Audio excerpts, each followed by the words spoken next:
उत्तराखंड और गुजरात के बाद असम यूसीसी को लागू करने वाला तीसरा राज्य बन गया और असम के मुख्यमंत्री ने यह कहा है कि ये मान के चलिए ये जो यूसीसी हमने लागू किया है ये एक प्रकार का वाटर साइड मूवमेंट इसे कहा गया है, यानी एक प्रकार का ऐतिहासिक पल है और ऐसा करना असम के लिए एक बड़ी बात है। देखो हमारे देश में ना असम बहुत ही ज्यादा बहुत संस्कृति वाला राज्य है जहां कई प्रकार के धर्म है, कई प्रकार की जातियां हैं और कई प्रकार की जनजाति आपको वहां देखने को मिलती है। ऐसे राज्य में यूसीसी को लागू कर देना अपने आप में एक बड़ी बात है।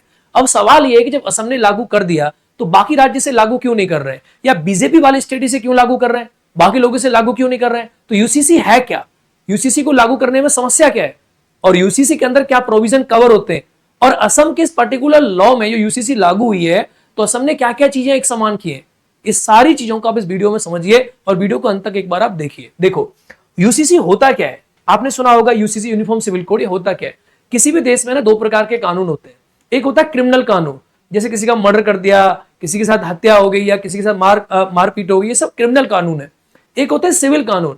सिविल कानून का मतलब है जैसे शादी करना, मैरिजेस, डाइवोर्स हो गए, एडॉप्टेशन हो गए, इन मामलों को कहते हैं हम सिविल मामले। हमारे कंट्री में सिविल मामलों के जो लॉज है वो एक समान नहीं है, यूनिफॉर्म नहीं है।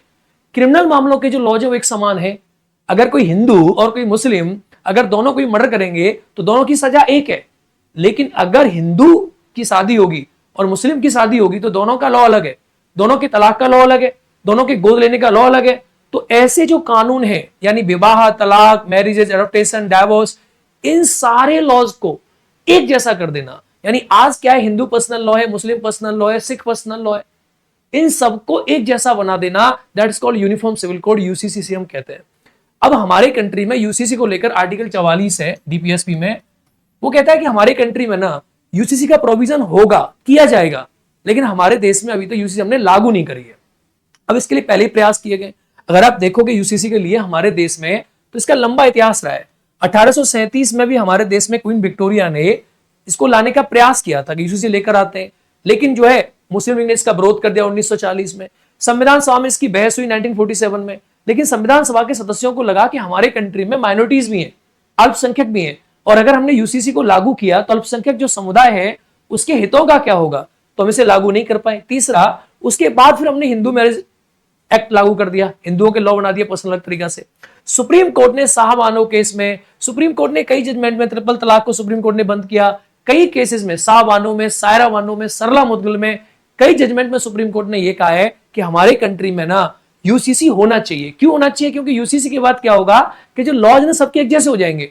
आज बड़ा कंफ्यूजन है भाई, हिंदू ने शादी करी तो तलाक का अलग मेथड है, मुस्लिम की शादी का तलाक का अलग मेथड है, दोनों के अलग अलग लॉज हैं। तो इससे क्या होगा, यूनिफॉर्मिटी आएगी। इसको लेकर सुप्रीम कोर्ट ने कई बार वुमेन राइट्स को लेकर कहा कि हमारे कंट्री में यूसीसी लागू होनी चाहिए, लेकिन हमारे देश में अभी तक लागू हुई नहीं है और कुछ कुछ राज्य इसको लागू कर रहे हैं। पहला राज्य इसने लागू किया उत्तराखंड था, फिर गुजरात ने लागू किया और अब देखोगे असम ने लागू कर दिया। इससे पहले ये गोवा में ऑलरेडी हमारे देश में लागू है। तो अभी मान के चल सकते हो 4 राज्य हो गए या यूसीसी लागू है वर्तमान समय में। अब सवाल आता है कि सर एक बात बताइए, जो असम का यूसीसी बिल है ये बिल क्या कवर करता है, इस बिल ने ऐसा क्या किया है जिसको लेकर विपक्ष इसका विरोध कर रहा है? देखो हर स्टेट का यूसीसी का अपना एक बिल होता है, असम के बिल में ऐसा क्या है? वैसे हमारे देश में आप देखोगे तो यूसीसी जो है ना वो कर्नल लिस्ट का सब्जेक्ट है, यानी संवर्ती सूची का विषय। उसे केंद्र सरकार भी लॉ बना सकती है और राज्य भी बना सकते हैं, लेकिन राज्य सरकार इसको लेकर बार बार लॉ बना रही है। अब इस लॉ के अंदर क्या क्या चीजें हैं, इस बिल में इन्होंने क्या क्या रखा है? इस बिल का नाम था यूनिफॉर्म सिविल कोड 2026। इस बिल को सरकार लेकर आई बीजेपी की सरकार, क्योंकि बीजेपी की सरकार का पहले से ही यूसीसी लागू करना उनका पहले से एक मुद्दा रहा है हमारे देश में, तो इसको लेकर बड़ी एक्टिवली काम कर रहे हैं। इस बिल को जब लाया गया तो इस बिल को जो है लागू किया गया। अब इस बिल के अंदर क्या क्या प्रोविजंस हैं, ये पॉलीगैमी को बैन करता है, इसके अंदर क्या क्या है देखो। अगर इस बिल को आप समझोगे तो इसके अंदर पहली चीज है विवाह की आयु।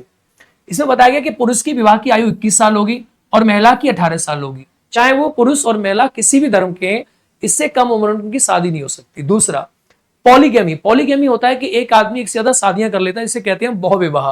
तो इस लॉ में प्रोविजन बनाया गया कि पॉलीगैमी पूरी तरीके से प्रोहिबिटेड है, यानी असम में अब कोई व्यक्ति एक से ज्यादा शादी नहीं कर पाएगा।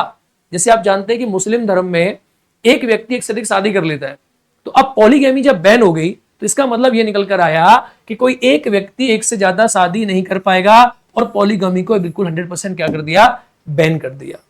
तीसरा ये बनाया गया कि जो मैरिज होगी ना उसका 60 दिन के अंदर रजिस्टर कराना अनिवार्य है।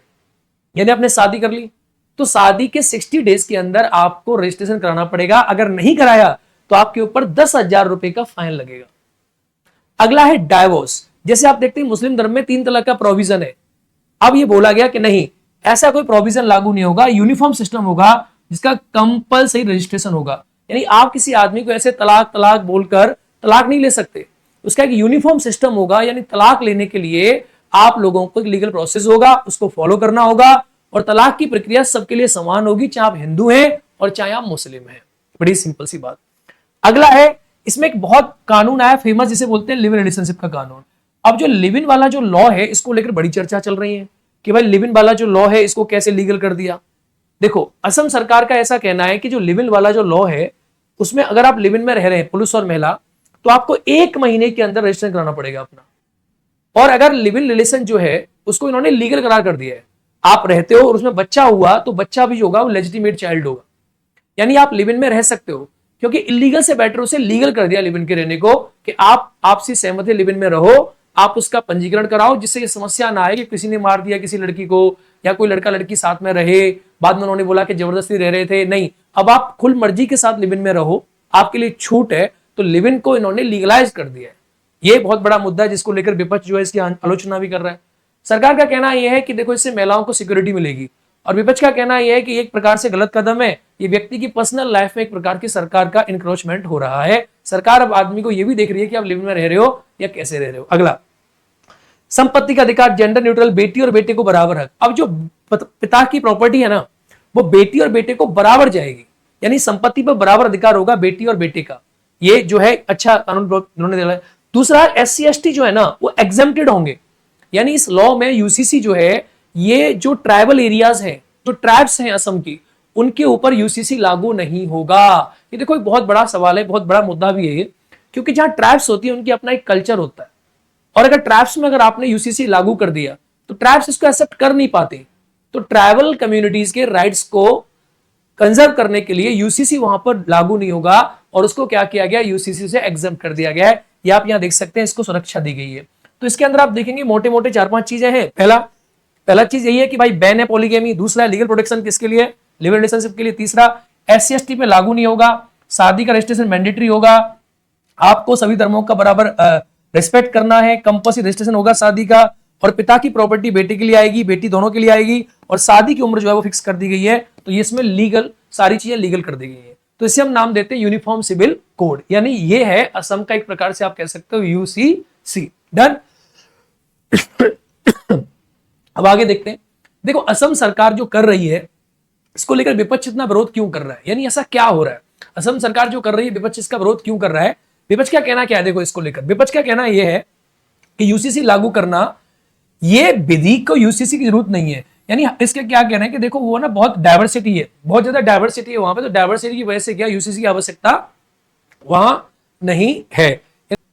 यूसीसी का जो बिल है ना इसको लेकर विपक्ष का क्या विरोध है, यानी विपक्ष इसका किस बात को लेकर विरोध कर रहा है, विपक्ष का इसको लेकर क्या कहना है। विपक्ष का कहना है कि ये ना विविध देश को यूसीसी जरूरत नहीं है। यानी विपक्ष का कहना है कि देखो हमारे कंट्री में बड़ी डाइवर्सिटी है, और डाइवर्सिटी में क्या होता है कि जो हर जो कम्युनिटी है ना उसका राइट है कि अपने राइट्स को प्रोटेक्ट करे, अपने अधिकारों को संरक्षित करे।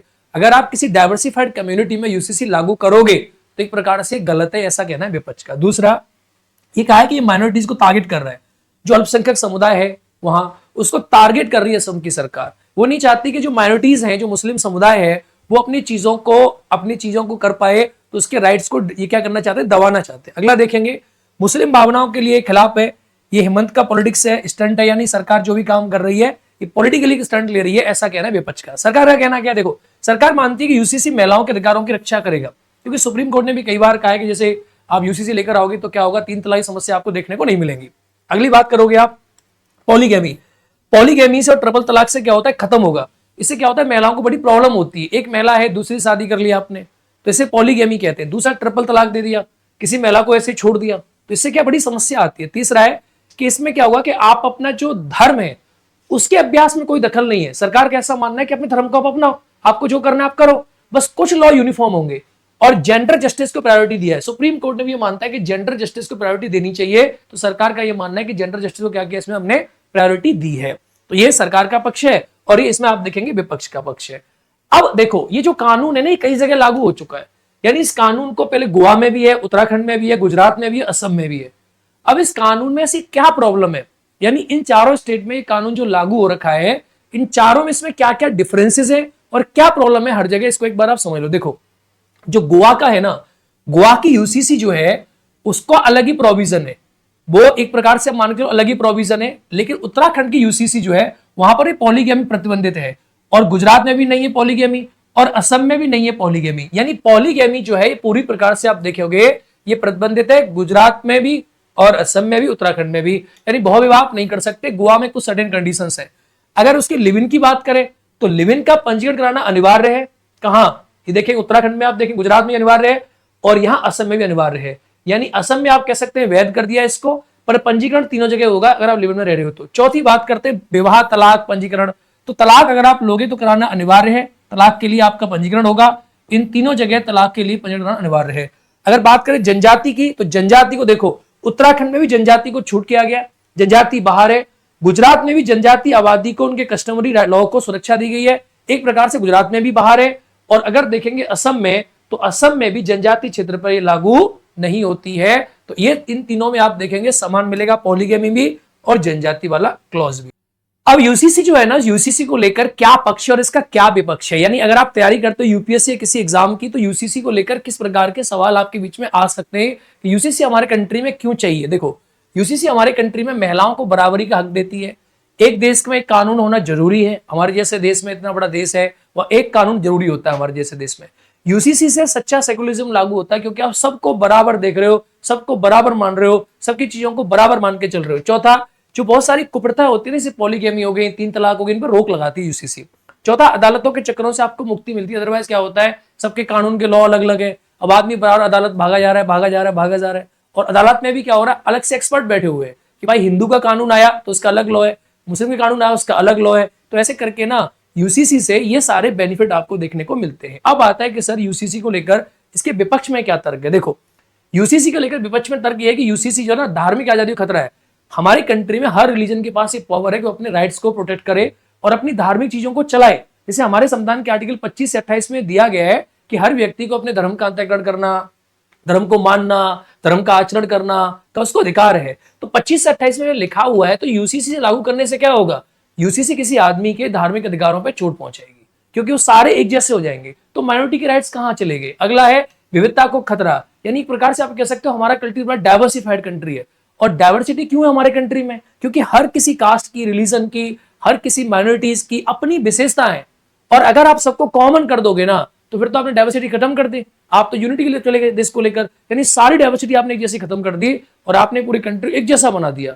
तो एक जैसा आप नहीं बना सकते, आप पूरी कंट्री को डाइवर्सिफिकेशन के साथ यूनिटी में लेकर जाओगे, खत्म करके नहीं लेकर जाओगे। अगला आता है अल्पसंख्यक को डर है इस बात का कि भाई कि ऐसा ना हो हमारे अधिकारों को खत्म कर दिया जाए, हमारे राइट्स को खत्म कर दें, हमारे पास कोई अधिकार ना रहे। और अल्पसंख्यक जो लोग हैं उनका जो कल्चर है, जैसे मुस्लिम समुदाय है तो उनका कल्चर है, अब 3 तलाक उनका धार्मिक अधिकार है, अगर उसे आप कंट्रोल करोगे तो क्या होगा, उन्हें विरोध करना पड़ता है इस चीज का।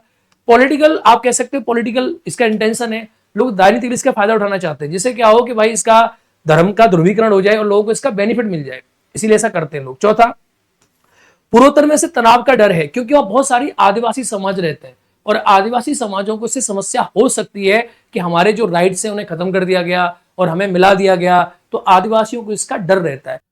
अब आपको मुझे कुछ क्वेश्चनों के आंसर देने, आपको बताना है कि यूसीसी आया है ना, ये यूसीसी जो असम में आया है कौन से आर्टिकल के तहत आया है। करेक्ट आंसर क्या होगा, 25, 44, 14 या 21, आपको कमेंट करके बताना है। अगला सवाल है, कौन सा समुदाय असम में यूसीसी से एग्जम्प्टेड है, यानी किसमें लागू नहीं होती, मुस्लिम्स में, क्रिश्चियंस में, या शेड्यूल्ड ट्राइब्स में, या पर्सियंस में।